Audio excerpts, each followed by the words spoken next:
지난주에도 제가 아는 자와 모르는 자 이런 제목으로 말씀을 드렸는데, 오늘도 두 번째로 똑같은 제목을 가지고 아는 자와 모르는 자 이런 제목으로 또 말씀을 드리려고 합니다.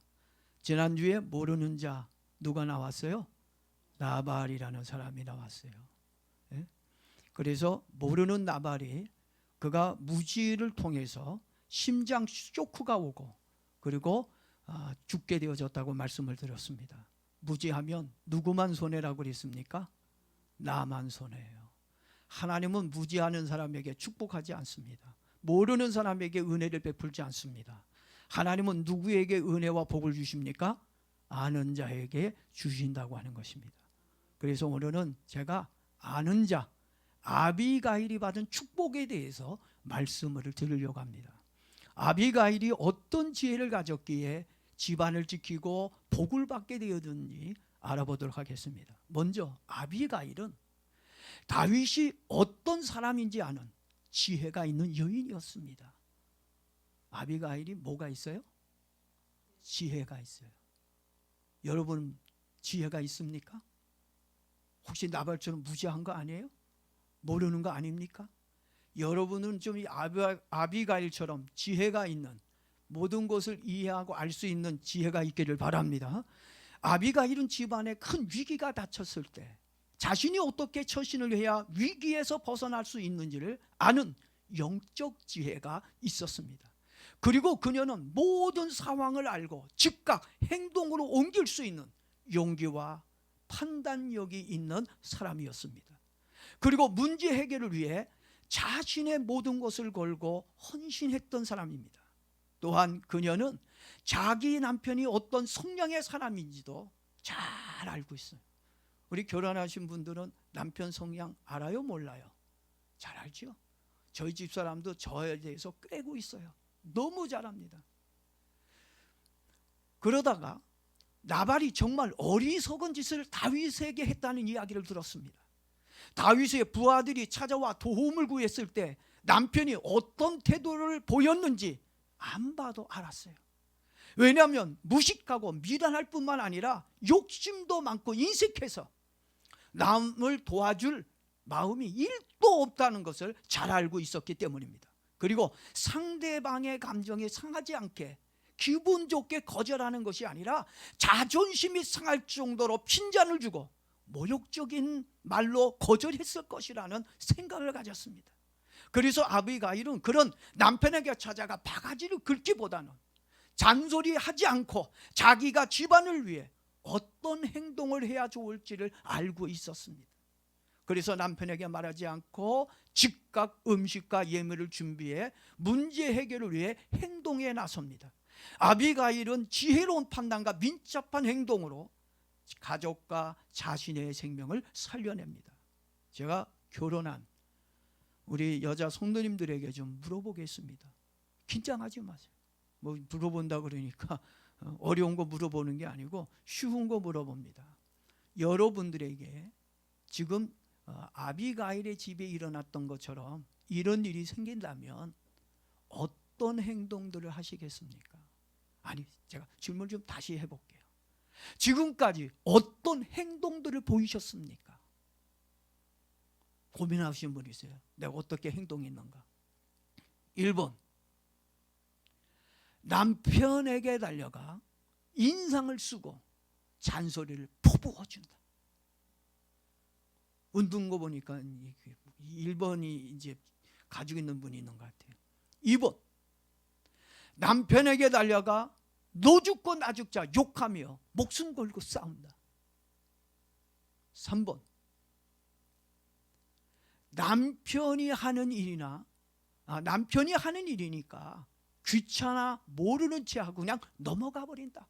남편이 하는 일이니까 그냥 넘어가는 사람도 있어요. 4번, 남편에게 잘했군 잘했어 그러게 내 영감이라지 하며 같이 합세한다. 같이 이렇게 막 같이 합세해서 싸우는 부부도 있잖아요. 5번, 아비가일처럼 말없이 지혜롭게 일을 잘 처리하는 편이다. 몇 번입니까? 1번입니까? 2번이에요. 시침이 뚝 떼고 앉아있어요. 꼭 5번같이 나 아비가 같이 행동했다고 아주 그런 표정으로 앉아있는 분이 있는 것 같아요. 여러분 좀 솔직해집시다. 거짓말하지 말고. 지금까지 여러분들이 아비가일처럼 행동하지 않았잖아요. 이제부터 아비가일처럼 행동하기를 바랍니다. 아멘. 아비가일처럼 현명하고 영적인 지혜가 있는 여러분이 되길 주의 이름으로 축복합니다. 우리들이 아비가일처럼 영적으로 지혜로운 사람이 되려고 한다면 아비가일이 어떤 사람이었는지 또 어떤 지혜가 있었는지 알아야 할 것입니다. 사무엘상 25장 3절 말씀을 보게 되니까 그녀는 청명하고 미모가 아름다웠다라고 얘기합니다. 얼굴만 예쁜 것이 아니라 뭐까지 좋았어요? 머리까지 좋았다는 얘기예요. 이렇게 아비가일이 똑똑한 여자이었기에 다윗이 어떤 사람인지를 제대로 알고 있었다는 것입니다. 그래서 다윗 앞에 나아가 납작 엎드려 간절하게 애원을 합니다. 24절을 보십시오.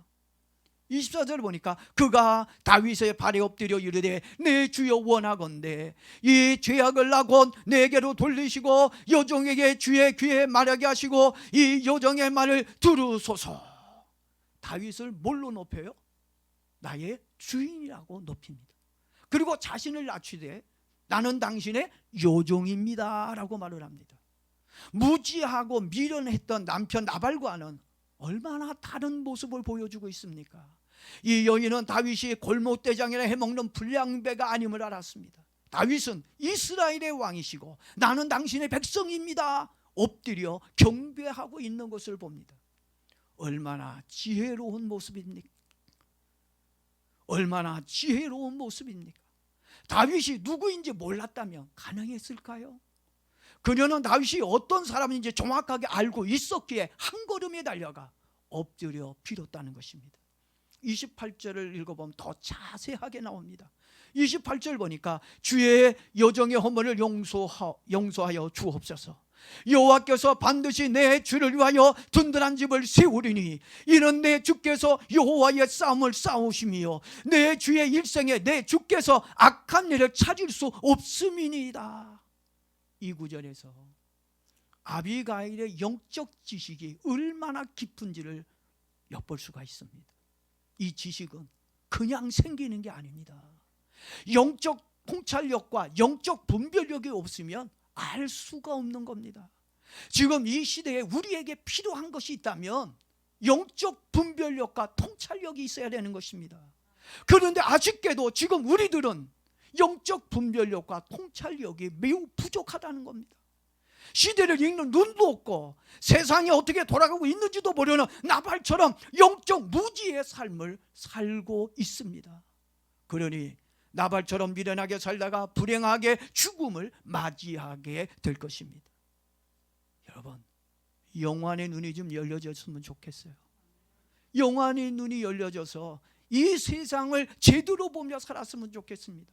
그리고 하나님을 알되 제대로 알고 확실하게 믿으며 살았으면 좋겠습니다.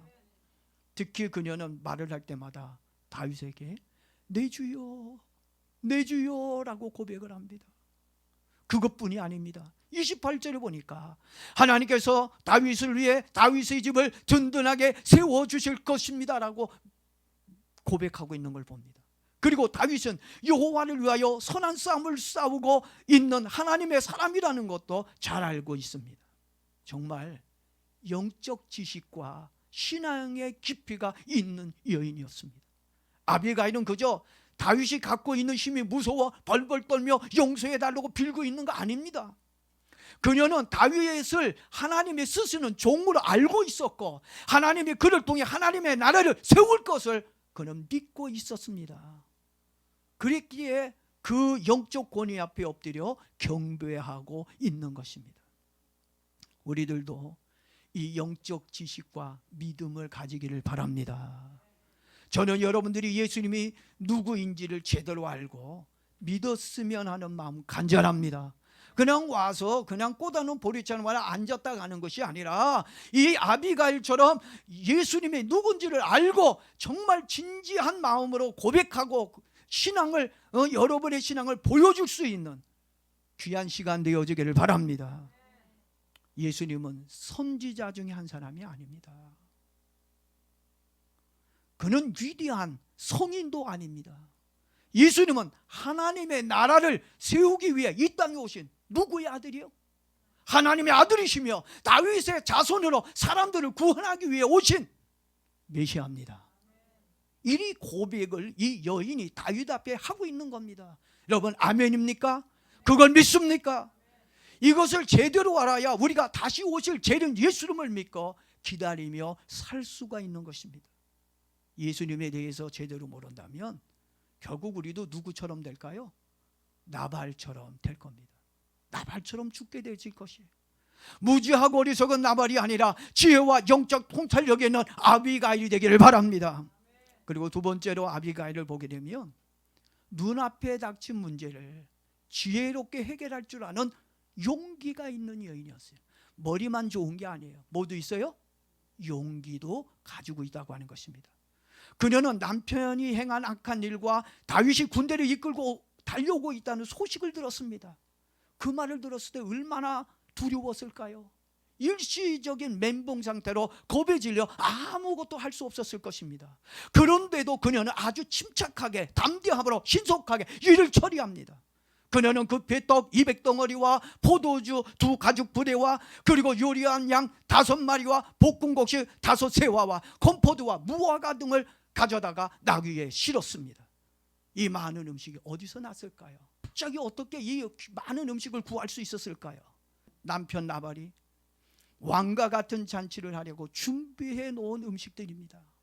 그리고 19절에서 종들에게 먼저 다윗에게 가라고 명령을 합니다.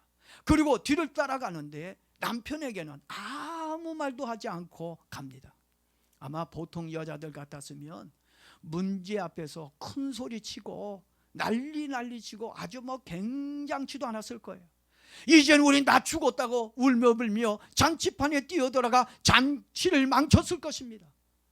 그러면 그 자리에 있던 사람들은 놀라서 다 피했을 것이고, 술에 취한 나발은 술 기운에 사람들을 동원해서 다윗과 싸우겠다고 나갔을지도 모릅니다. 그랬다면 어떻게 됐을까요? 아마 다 죽었을 것입니다. 그러니 아비가일이 얼마나 지혜로운 여인인지를 알 수가 있는 것입니다. 여러분들에게도 심각한 문제가 있습니까? 지금 우리나라도 좀 심각하지요. 지금 이 소상공인들 정말 참 심각합니다.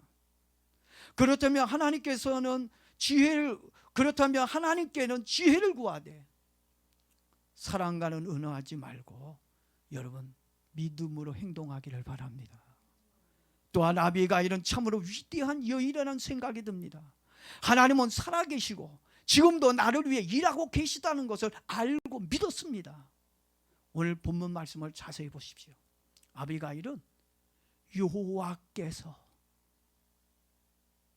무려 몇 번이나 반복해서 이야기하냐? 8번이나 여호와께서 8번이나 반복해서 사용하며 다윗을 설득하고 있는 걸 봅니다.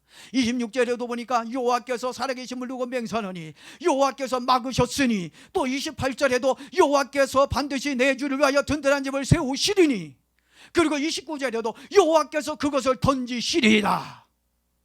한마디로 여호와 하나님은 살아계시고 여호와 하나님은 일을 하고 있다는 것을 분명하게 말해주고 있다고 하는 것입니다. 그렇습니다.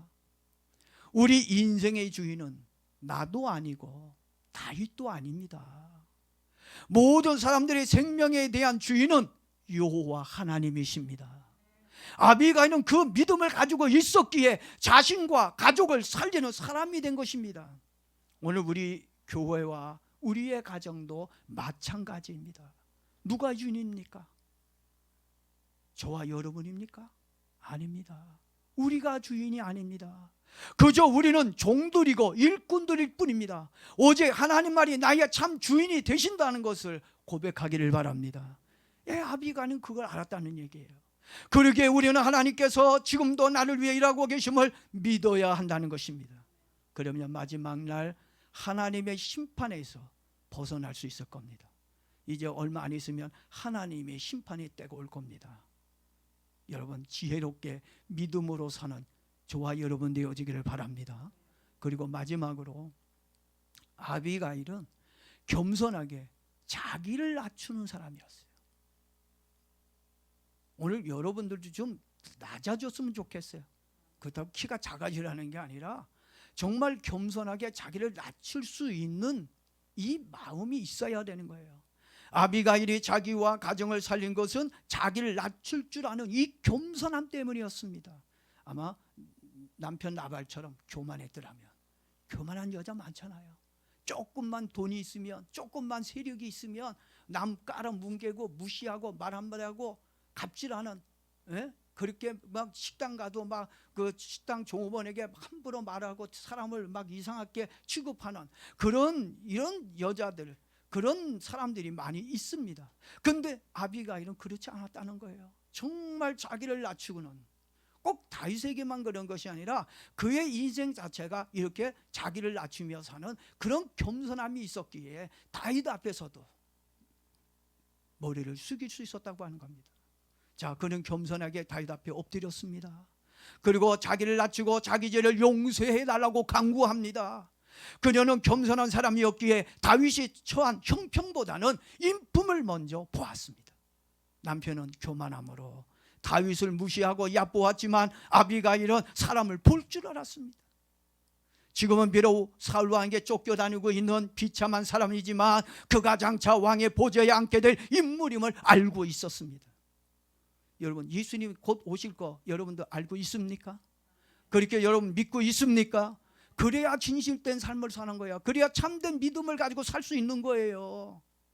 그것뿐만 아니라 하나님이 그를 통해 위대한 나라를 세워갈 것도 알고 있었습니다. 이것뿐인가요? 그녀는 겸손으로 자신의 죄를 깨닫는 사람이었습니다. 아비가일의 최대 장점이 바로 이것입니다. 겸손하였기에 자기의 부족과 죄를 볼 줄 알았습니다. 교만한 사람은요, 자기 죄가 안 보여요. 다른 사람의 죄는 보여도, 실수는 보여도 자기 잘못은 보이지 않습니다. 겸손하였기에 자기의 부족과 죄를 볼 수 있었다는 것입니다. 분명 남편이 죄를 지었어요. 당연히 남편 나발이 죽을 짓을 했습니다. 그런데 그 남편의 죄를 자기의 죄로 여기고 용서를 구하고 있는 모습을 보는 거예요. 28절 첫 부분을 보십시오. 주의 여정의 허물을 용서해 주옵소서. 사실 나발의 허물을 용서해 주세요. 전 잘못한 거 없어요. 나발이 잘못한 거예요. 그렇죠? 그렇게 얘기할 수도 있잖아요. 그런데 남편의 죄를, 허물을 들춰내는 게 아니라 주의 여정의 허물을 용서해 주십시오. 성도 여러분, 이것이 가정과 교회와 나라를 살리는 힘입니다. 그녀는 남편의 죄악을 단순히 남편의 죄만 보지 않고 자신의 죄로 여겼다는 것입니다. 이것이 그녀만이 가지고 있는 지혜며 장점이라는 거예요. 우리는 문제가 생기면 남의 잘못을 많이 지적합니다. 나의 잘못이라고 생각하지 않아요. 요즘 가장 큰 문제가 요즘 젊은이들이, 아니 요즘 사람들이 자기 잘못은 인정 안 해요. 너 왜 그 사람 때렸어? 그러면 자기 잘못을 인정했는데 제가 맞이짓을 해서 그래요. 너 왜 훔쳤어? 아유, 그냥 제가 잠깐 빌린 거예요. 요즘은 자기 잘못을 인정하려 들지 않아요. 그래서 사회가 문제가 되고 있는 겁니다. 모두 다 남의 탓으로 돌려는 경향이 있습니다. 그런데 아비가일은 남편의 잘못도 가족의 잘못도 모두 자신의 잘못으로 알고 먼저 자기를 낮추고 회개하는 모습을 보여주고 있다는 것입니다. 우리들도 남의 탓으로 돌리고 비난하기보다는 내가 먼저 낮아지고 회개하는 모습을 보여줄 때 모든 문제가 해결되는 축복이 일어나게 될 줄로 믿습니다. 여러분들의 문제가 해결되고 축복이 임하기를 간절히 원한다면 먼저 겸손하게 회개하는 사람이 되십시오. 회개하는 여러분들에게 기적과 축복이 임하게 될 것입니다. 결론을 좀 말씀드리겠습니다. 나발은 모르는 자였습니다. 그러나 그 아내 아비가일은 어떤 사람이었어요? 아는 사람이었습니다. 여러분, 모르는 자가 돼서 살기 원합니까? 알면서 사는 사람이 되기 원하십니까? 모르는 나발은 자기의 무지로 인해 비참하게 죽고 말았습니다. 그렇지만 아는 자 아비가일은 자기와 가족을 파멸해서 살려내었습니다. 이게 차이입니다. 모르는 자는 죽고 아는 자는 어떻게 해요? 사는, 이런 축복이 있다는 얘기입니다. 그리고 아비가일은 이스라엘의 왕인 다윗과 결혼해서 딴딴따다 재혼을 해도 이런 남자하고 지금 재혼을 해야지. 네? 재혼을 해도 이런 여자하고 재혼을 해야지. 저는 그런 마음 저도 없어요. 오직 한 여자, 우리 집사람이 아비가일 같이 최고 이쁘고 최고 똑똑하게 생각하기 때문에 저는 그렇게 생각하고 지금도 감사하게 생각하고 살고 있어요. 그런데 이 아비가일은 이 무식하고 미련한 자기밖에 모르는 탐욕스러운 이런 남편이 가고 이제 이스라엘의 두 번째 임금인 다윗을 이제 남편으로 모시는 축복을 받았습니다. 이런 축복은 누구에게 일어나요? 무지하는 자에게 일어난다고요? 모르는 자에게 이런 은혜가 없어요. 누구에게 이런 축복이 있습니까? 아는 자가 이런 축복을 받습니다. 여러분들은 모르는 자가 되어 받은 복도 잃어버리는 어리석은 나발이 되지 않기를 바랍니다. 꼭 아는 자, 아비가일이 되어 하나님의 주시는 축복을 누리며 사는 저와 여러분 모두가 되길 예수 그리스도의 이름으로 축복합니다.